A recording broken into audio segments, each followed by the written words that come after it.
Yun, iro-rotor na natin ngayon yung ano, yung tatamnan natin doon sa malapit sa ilog mga kapangil. Pero i-heal up muna natin tong talong natin.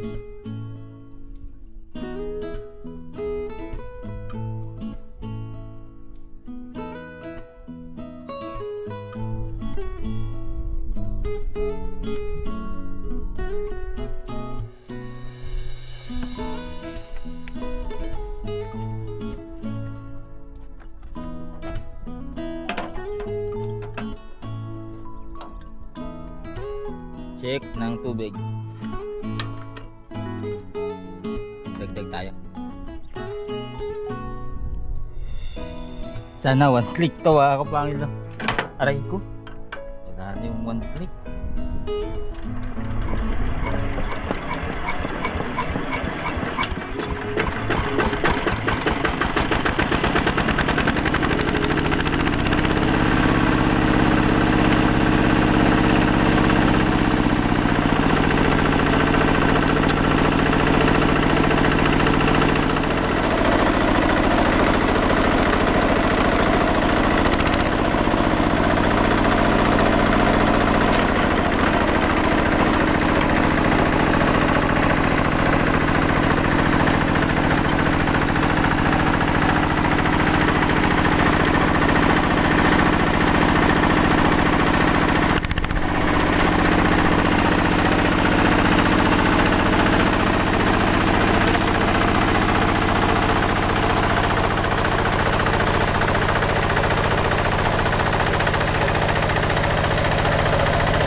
Yon, sa kawas. Sa kawas mga kapangil. Tapos na. Ano lang ako, anong na lang. Gagawin ko ay mag heal up, magkalaykay. Yan oh. Tapos huwagin natin yung mga may lupa na dahon. Ayan. So yan. So puro so. 5, 4, 3, 2, 1.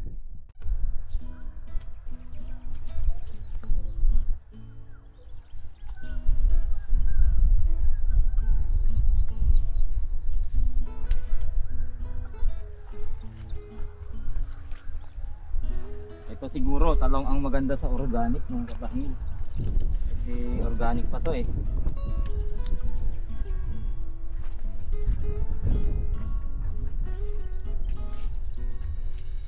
Bilis.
alam ko lang na dapat maganda sa talong talaga mga kapangil ay yung dapat na iinitan talaga. Naalala nyo yung ano, mga tanim natin doon sa ilalim dati ng patolahan. Yung mga talong doon ay less productive kasi nalilimliman mga kapangil. So yun siguro ang dahilan kung bakit ano hindi siya nakakapag-produce ng maraming bunga. Ito kahit hindi gaanong na aabonohan, maganda kasi nasa open area siya.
Tapos na mga kapangil oh. Ayan. Ay. So sa tingin ko anong oras na ba? Hindi ko makita. Sa tingin ko, di ba yung pinuntahan natin na ano na lupa sa tabing ilog mga kapangil ay tataas yung mga damo. So sa tingin ko hahampasin ko muna ng pangtabas bago natin i-rotor para mas mabilis. Kasi yung mga matatangkad na damo, ibig sabihin malalaki na yung tangkay niya, matigas na yung ano, mga tangkay tsaka ugat mga kapangil. So kailangan natin silang tigpasin na muna bago natin i-rotor kasi hindi na makapasok yung traktora doon na malaki. Yun ang sabi ng ano may-ari, pero hindi na pwedeng makapasok. Ito lang ang pwedeng makapasok kasi marami ng tanim dyan. Dito naman ilog dito. So tara, tatabasin na muna natin mga kapangil no. Wait lang pala mga kapangil,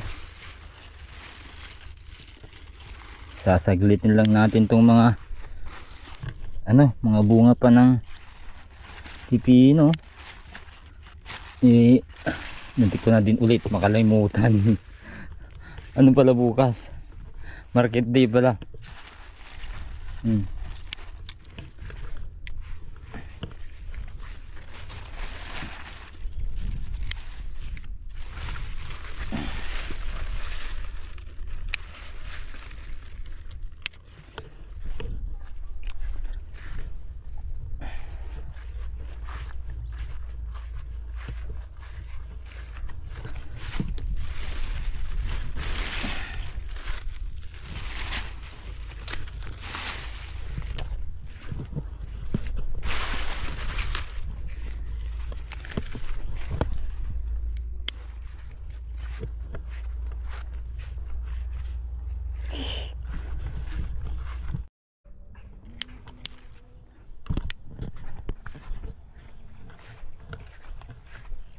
Hop. Hop.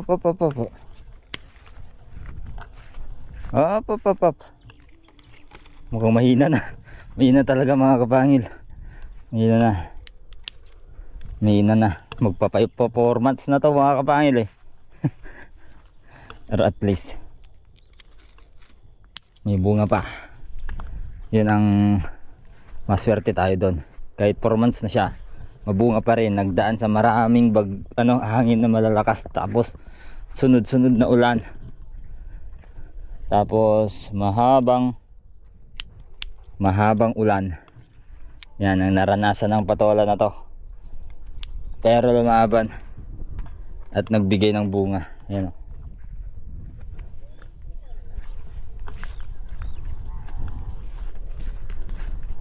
Lapag muna natin dyan. Magalaw tong camera natin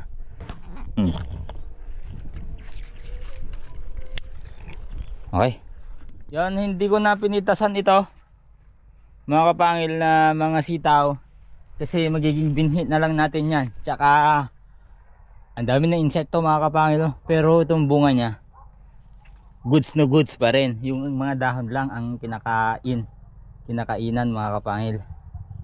So yan, bago ako pumunta doon, kasi pag gawi ko doon, pag tapos ko doon sa sa may ilog mamaya, didiretso na ako sa bahay. So ang gagawin ko, magdidilig muna ako dito bago tayo pumunta doon magtabas. Okay, yon.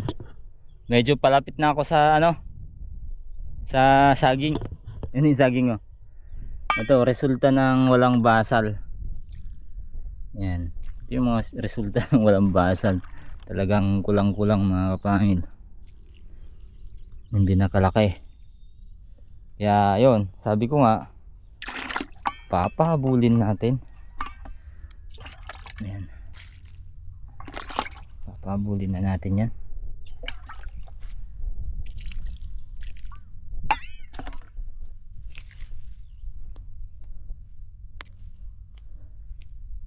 Yan, may nalanta pa dito. May nalanta pa dito, mga kapangil. Ay, nakaw, fungus.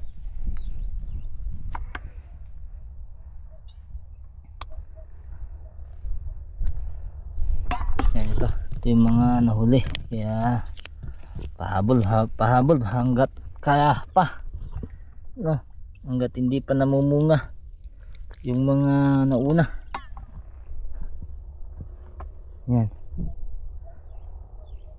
Ay, yan, abangan nyo na lang, mga kapahil, kung anong mangyayari sa mga tanim. Talagang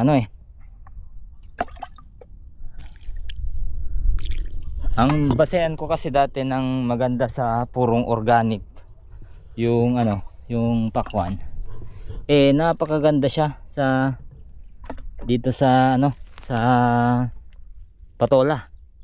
Pero sa pakwan pala, nako, mahirap pala sa pakwan, mga kapahil.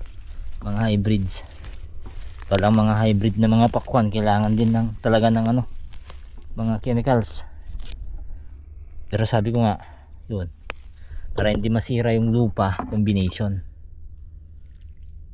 Kasi kapag gamit tayo ng chemical, masisira yung lupa.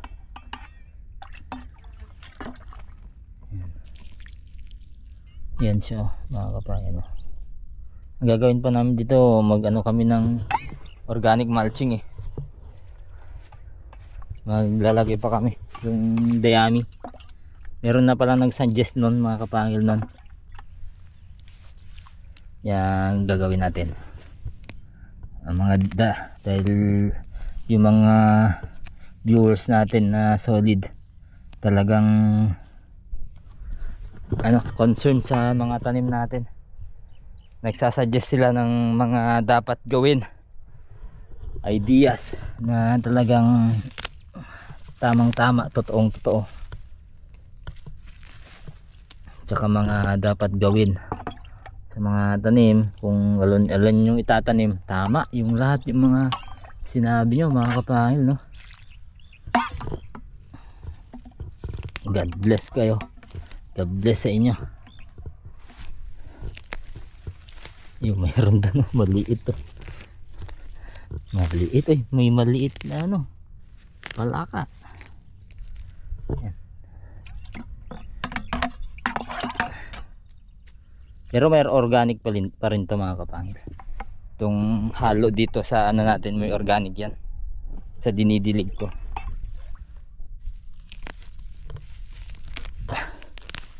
I mean yung organic na pwedeng ihalo sa ano, synthetic.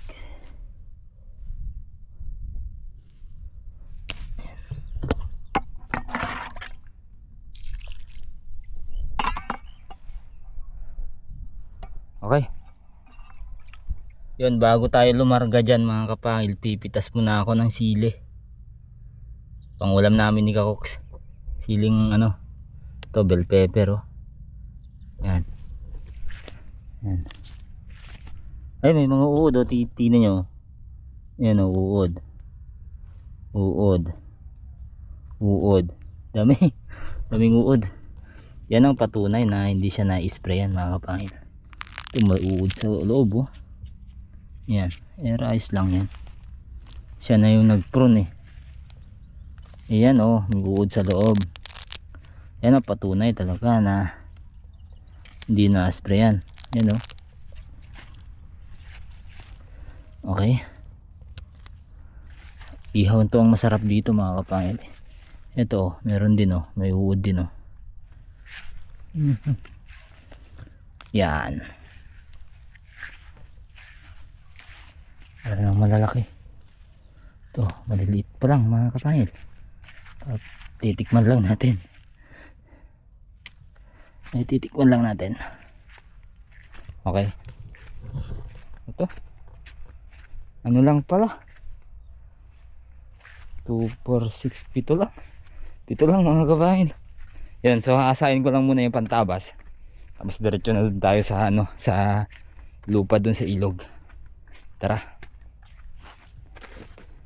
Ito na yun no, mga kapangil. Mukhang matatagalan tayo dito bago mai-prepare itong taniman. Mahirap. Mahirap mga kapangil ano. Medyo matigas pa. Tapos maraming ano. Okay, subukan na lang natin. Maganda tong lupa na to eh. Yan lang yung ilog oh. Sa likod lang.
Tagal to, nahampasan mga kapangil.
kayang diskarte dito.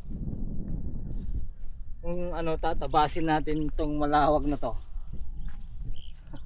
Mukhang ano kukonsumuhin tayo sa oras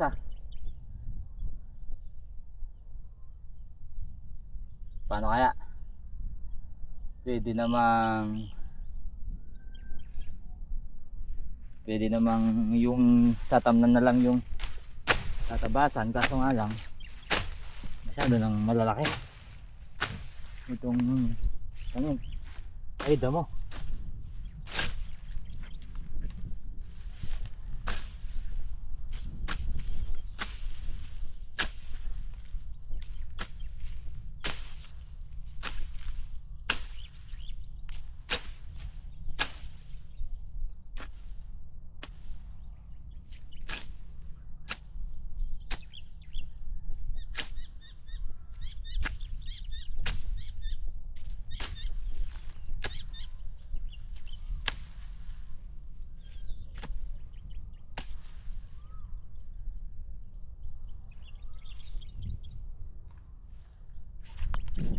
Yun, okay naman so far. Marami namang natabas. Yun, update ko kayo mamaya. Yan, kita nyo yan mga kapangil. Yan ang natabas natin sa konting minuto lang. Yan. So kaya to. Kaya ng ano, half day. Lahat yan matatapos lahat yan. Matatapos ko yan mga kapangil lang half day. Bukas natin banatan. So syempre magkita-kita-kits na naman tayo bukas mga kapangil. Ay ang sarap magbukid. Napaka relaxing ng magbukid mga kapangil. So yun, ingat kayo palagi dyan saan man kayo naroroon. At ito matigas to nung ano to, ang nangyari dyan, nung umalis yung traktor dyan, hindi niya pinadaanan yung ano, yung dinaanan niya palabas, kaya tumigas. So ayun mga kapangil, yun, kita-kits na nga, bye bye.